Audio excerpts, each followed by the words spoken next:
సాధారణంగా మనం మనుషులు ప్రియులుగా ఉంటాం, వారిని వీరిని ప్లీజింగ్ చేయడానికి మన జీవితం అంతా గడుపుతాము. కానీ మనము దేవుని యొక్క దయని పొందుకోవడానికి మనము ప్రయత్నం చేయాలి. ఎవరైతే దేవుని దయని పొందుకోవడానికి ప్రయత్నం చేస్తారో వారి జీవిత విధానం వేరేగా ఉంటది. చూడండి, ఎబ్బేజు తన జీవితంలో జరిగిన చాలా బాధకరమైన సంఘటన ఏంటంటే, ఎవరికి ఇష్టం ఉండదండి.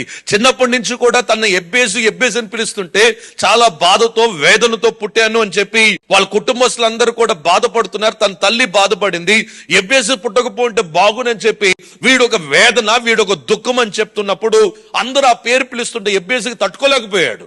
ఎబ్బేజు ఒక బ్రతుకు చూస్తుంటే అలా ఉన్నప్పుడు ఒక రోజు ఎబ్బేజు అనుకున్నాడు, ఇక మనుషులతో మాట్లాడడం మంచిది కాదు, మనుషులతో ఆర్గ్యుమెంట్ చేయడం మంచిది కాదు, మనం మాట్లాడాల్సిన వ్యక్తితో మనం మాట్లాడాలి. నీకు ప్రాబ్లమ్స్ ఉన్నాయా, మీకు సమస్యలు ఉన్నాయా, వారితో వీరితో గొడవ పడొద్దు.